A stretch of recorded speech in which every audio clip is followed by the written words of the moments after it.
আমরা বুঝি নাই প্রথমে, আমি কোনো একজন টাইটেল হয়তো কোনো একজন মন্ডলের বললো, না না এটা বিজেপির রাজনৈতিক সংগঠন, তার কমিটি, মন্ডল কমিটি। আমি আচ্ছা আচ্ছা, আমাদের তো আগে বলেন নাই। যিনি বললেন ওভার টেলিফোনে বললেন আমরা কইতে পারি না, এটা আপনি স্যারের লয়ে কথা বলেন। আমরা এই কারণে আইছি, কেন 7 বছর আমরা এই বিবেকানন্দ সার্ধশতবার্ষিকী ভবনে, এই যে আপনার অর্ধেন্দু স্মৃতি ভবন, এটা তো বামফ্রন্ট সরকারের সময় তৈরি হয়েছিল। এটা কোনো ব্যক্তির বা কোনো রাজনৈতিক দলের ভবন না, এটা একটা সরকারি টাকায় নির্মিত, জনগণের জন্যই এটা তৈরি হয়েছে। এখন একটা মাত্র শাসক দল এখানে কর্মসূচি করবেন, আর আমরা যারা বিরোধী রাজনৈতিক দল, আমরা তো নিষিদ্ধ রাজনৈতিক দল না। আমাদেরকে নির্বাচন কমিশন আমাদের স্বীকৃতি দিয়েছে, জাতীয় স্বীকৃতি একটা রাজনৈতিক দল সিপিআইএম, তার সাংগঠনিক কর্মসূচি এই সম্মেলন 3 বছর পর পর আমরা করি। আমাদেরকে একটা প্রোগ্রাম, এক বেলার জন্য প্রোগ্রাম, সকাল থেকে বিকাল পর্যন্ত আমাদেরকে দিলেন না। আমরা ক্ষোভটা কোথায় নিয়ে যাবো?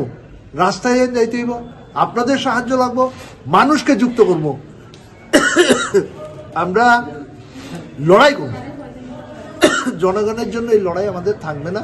আমরা সম্মেলন করব, 30 তারিখে আমরা সম্মেলন করব, আমরা জমায়েত করব, বিশাল অংশের মানুষকে অংশগ্রহণ করাইয়া এই যে নক্কারজনক, গণতন্ত্র বিরোধী এবং মানুষের মত প্রকাশের স্বাধীনতাকে তারা যেভাবে কায়দা নিতেছে, তার বিরুদ্ধে যে লড়াই, এই লড়াইয়ে আমরা সকল অংশের মানুষকে, গণতান্ত্রিক শান্তিকামী অংশের জনগণের কাছে আমাদের বক্তব্যটা নিয়ে যাব।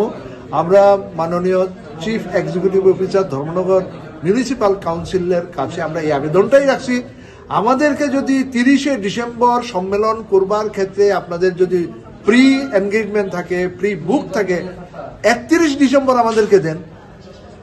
আমরা এইখানে করার জন্য আমরা প্রয়োজনে আমাদের সমস্ত শিডিউল চেঞ্জ করিয়া আমরা 31 তারিখ করবো।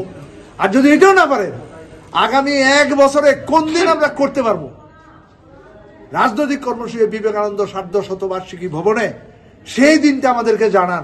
7 বছরও তো আপনারা দিতে পারলেন না, আগামী 1 বছরে কোন দিন আমরা করতে পারবো সেটা আমাদের জানান। আমরা সেইভাবেই আমরা আমাদের রাজনৈতিক কর্মসূচি নেব। সকলকে ধন্যবাদ, আপনাদের সহযোগিতা চাই। এই বার্তাটা সবার কাছে নিয়ে যান যে ধর্মনগরের নৈরাজ্য সৃষ্টি হইতে